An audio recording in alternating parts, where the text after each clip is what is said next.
May the words of my mouth and the meditations of our hearts be always acceptable to you, O Lord, our strength and our Redeemer. Amen.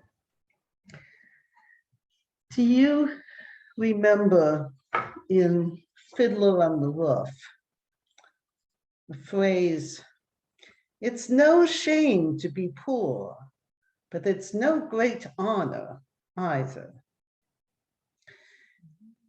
The first time I heard that, I was actually sort of surprised. And I wondered, why am I surprised?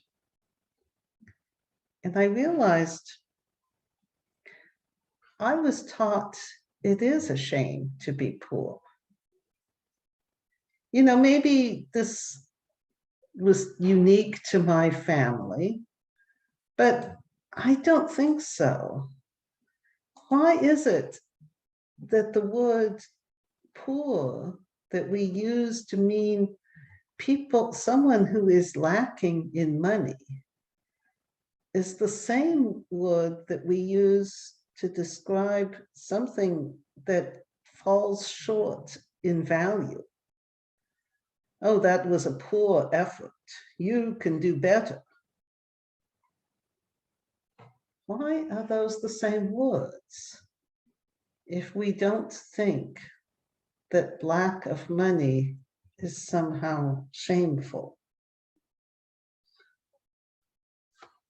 When I was a mother of young children, I remember hearing on the radio a psychologist who was saying very seriously, mothers should stay home with their children for at least 2 years after their birth, because otherwise the children won't bond to them properly. At the time, I was the only person in our household working for pay. And I remember screaming at the radio as I drove home from work, "And then who would pay for the groceries?" I was not poor, but I felt the judgment that falls on middle-class women who work for pay while their children are young. At the same time, however, many states deny benefits to mothers who need help from social services, who are choosing to stay home with their children, or who have to stay home because they can't afford daycare. We judge and shame poor women for not working at the same time as we judge and shame well-off women for working. Poverty is treated as shameful.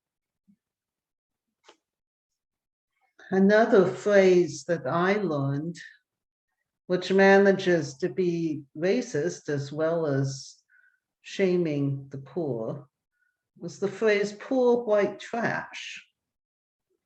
Racist because implied in that is the concept that Black people are expected to be poor, but if a white person is poor, then they're trash.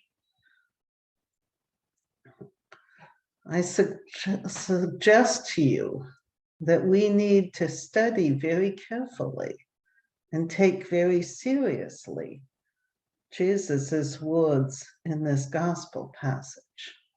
Blessed are you who are poor. Blessed are you who are struggling to pay for groceries for your family. Blessed are you living in a trailer park. Blessed are you living in a tent by the side of the road. Blessed are the poor. Now, no one, given the choice, would choose to be poor. So what is it that Jesus means by blessed? Well, partly, I think it means beloved. Beloved by God. Beloved by those who see through the eyes of God, who see through the eyes of Jesus. Beloved by Jesus. Blessed. Jesus also says, woe to you who are rich.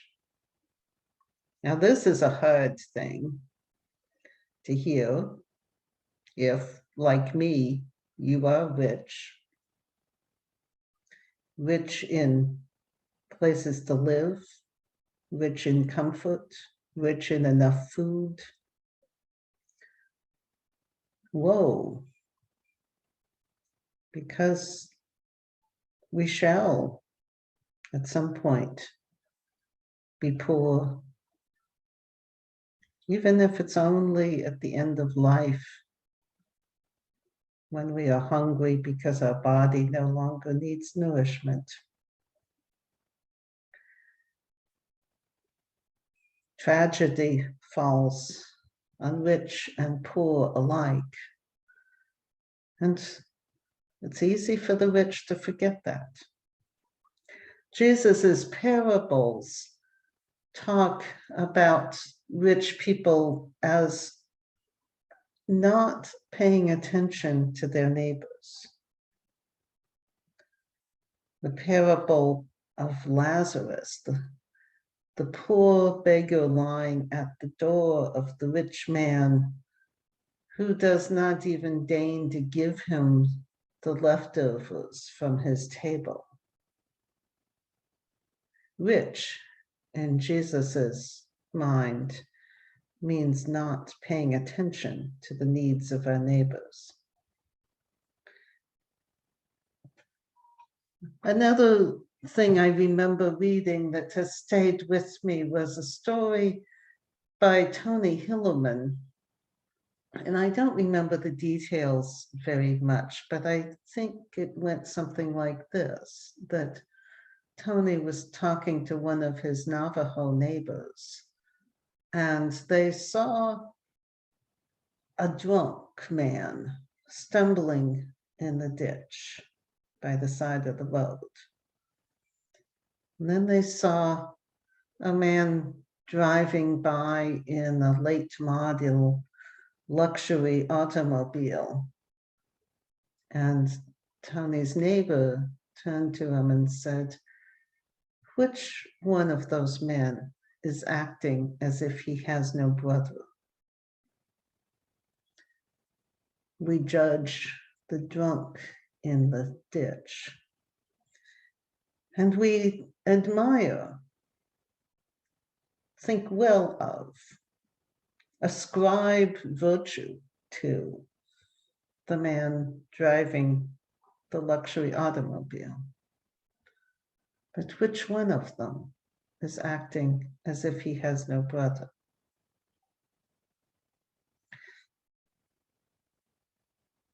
Jesus's stories of the rich are not kind. There is the rich man and Lazarus. There is the man whose fields produce more crops than he can eat, more crops than his barns will hold. And the man says to himself, self, you have plenty for many years, build more barns, and you will not have to work again, and you are set for life. That very night, his life was demanded of him. And Jesus says, build not, put not your trust in riches.